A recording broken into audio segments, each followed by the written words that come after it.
This has got to be the. Oh man, it is good too. This guy right here, this fat motherfucker. This has got to be the most densest freaking rose I've ever seen in my life. Whenever I got it last night, when it was storming and shit, it was just fucking fat. You know,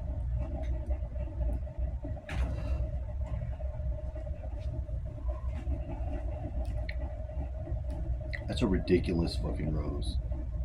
It's fucking ridiculous. The density of that son of a bitch is just. Oh my god.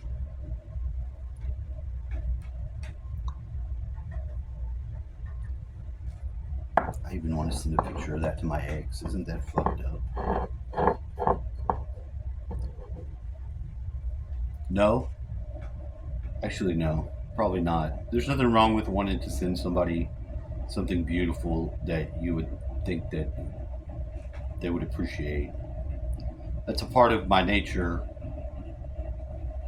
that's still very connected there, and it didn't seem like something I should try to break, or it doesn't feel like it's bad or wrong. So it may be awkward. She might think it is awkward, but I would hope not. I would hope to be able to share and express things that are good without having to be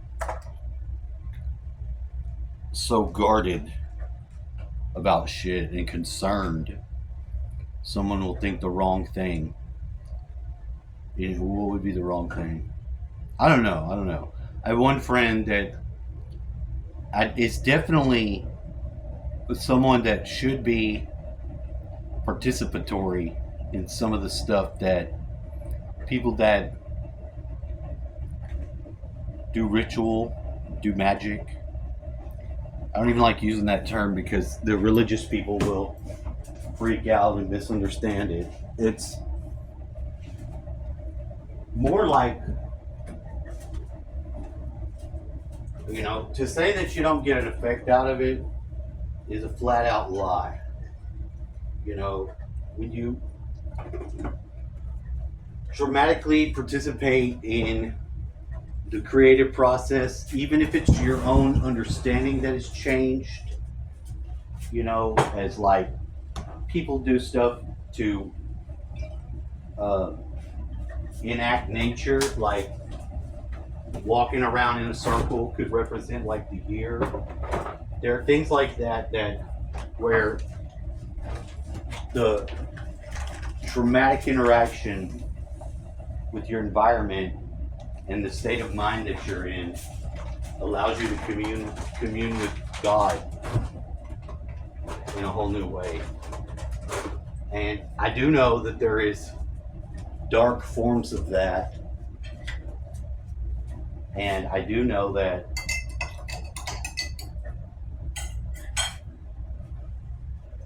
people that are religious read the Bible. Don't be a sorcerer or a witchcraft.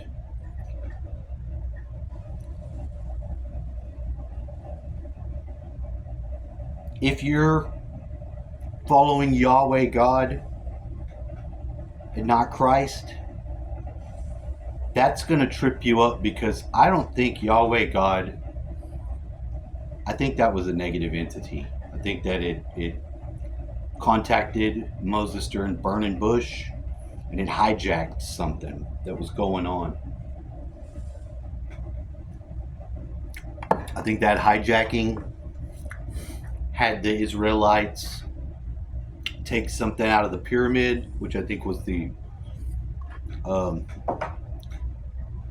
Ark of the Covenant. I think the Ark of the Covenant was inside the pyramid in that box. Made that whole thing a reactor or something, and I think the negative entity had them take that out of there and then leave. Because of it's a very negative entity. All that stuff. I'm a jealous God, all that stuff. That's not the creator of the universe.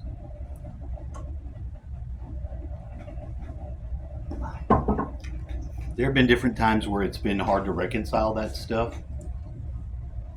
And then there's been times where it's able to be absorbed to some degree. You can figure, if that's an entity that's in charge of something on the earth and they've chosen these Israelites, you can almost go with that. But you're not going to get the Christ out of it. Not naturally. The Christ, it was some sort of intervention or taking that back or putting back in the correct course for the right evolutionary reasons of the path of man. The Israelites never go through that. They don't never become the temple. They're still supposed to do sacrifices and shit if they get their temple rebuilt. Are you telling me that fucking doing animal sacrifices isn't going backwards? You telling me that fucking being the sacrifice and being sacrificed and qualifying it isn't an evolutionary advance forward? It is. It absolutely is. So there's a lot of misunderstandings in that pathway, and especially for some people that, if they're always on guard for the negatives, because there are negatives. There are people that do black magic.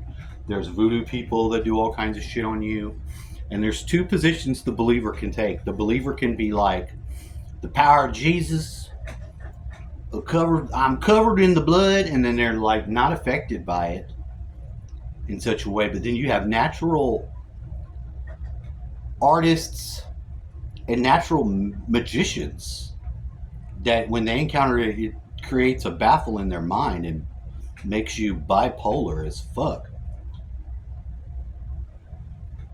Because if you were to go with nature and you were to follow your instincts and let that evolve through a natural means, you will see that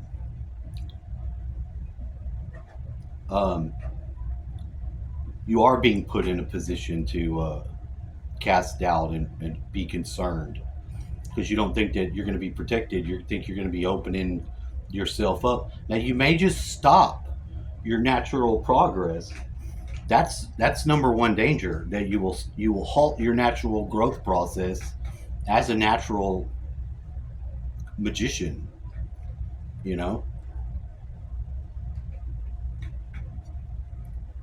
what are we talking about? What you like applying your will to the Creator's will, and participating in manifestation and creation upon the world that you want to live on, and you want to grow that, you want to get skilled, you want to know what you can and can't do, and you don't want to feel like you're going to suddenly take some sort of damage because you've opened yourself up. That's the last fucking thing you want, especially on the heart path. You don't want to have to guard your heart and concern yourself all of a sudden if this person's going to be doing spells on me. Somebody that loves you and cares about you isn't doing spells on you. Number one, they're not doing spells on you. They're not going to do that. They're going to try to open and communicate to you in the best way that they know how. The fact that they can do spells and do know how to do stuff like that and are interested and do participate in that might be a sign for you to join in participating, because that may be part of your role. I think that's in this person's abilities and necessity, but I don't know how to interact with them in any way to where they get freaked out. First, they're bogged down because they're a mom. Single moms have it tough. They don't, I've not seen them in any partnership with anyone that they've had this life open and alive. They somehow end up thinking that they just got to put that aside, and that may not be true. They may have gifted children that may need to learn and walk that path and growth with them.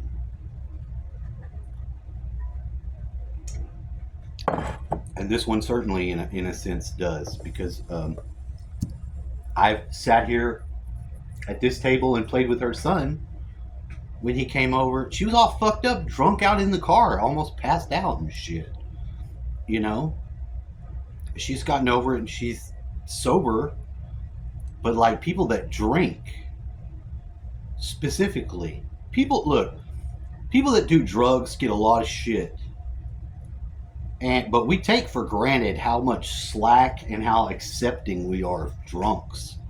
And the behavior of drunkenness, somebody just being sloppy drunk, can do as much fucking darkness, evil, bad as some fucking meth head could. In fact, it's a lot of times dealing with them in their shit's a lot worse.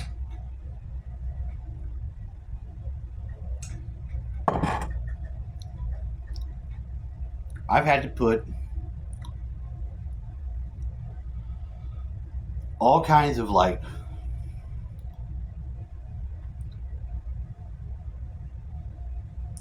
I don't know. Like I know the person is affected by stuff like that. They're very sensitive to um, abuse.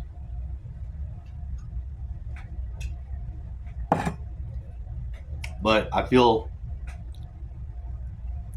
calling to connect with this person and try to repair some of that if it's possible. It may be too long, but I don't know. But I was telling them, I was like, we're jumping timelines. That's what's going on. And we are. We're on a new timeline. No, it feels fresh. I feel it. It's not very often. But when I get these clues and I know what I can do to do this, and I do it. I do it. And when it's approaching and it needs to be done and I'm somewhere else in my mind and I get all the signals wrong and backwards because I've got to translate my own language and my own thought process into what is normal for people. And it's backwards. The way that people say things is backwards. It's counterintuitive to a natural way that is already going on. Part of this is language causing some of this shit. But a lot of times when I'm like, well, how can it be so fucking backwards? Everything fits so perfectly, but this is just reversed. Because it's like you're living in a world and people are communicating the same things, but the language is backwards. So it's gonna cause you to think that something's completely fucking off.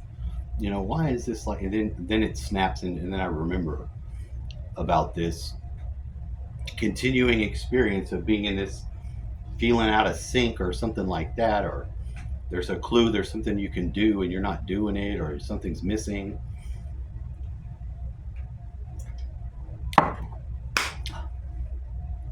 And then I snap to it. I know what to do. And it's been there. It's been, it's usually perfect timing at that point. But it's a disassociatedness between the times. Because to communicate, you got to use the means and systems of the linear thinker's world. When I'm not a linear thinker, I'm a non-linear thinker, and I didn't know this was different about me until school. So, and that doesn't mean that I can't think linear. It means that my normal thinking process isn't linear. I don't know how to describe it. It's not the same as what normal people think. It's different. And it doesn't suffer, but in communicating, it's different. There's a lot of times barriers that have to be overcome that you just don't know. You wouldn't know. You might assume something wrong. A lot of times we assume shit. We think we know or reason or something like that, and we don't. We're not even close. It's just something to consider.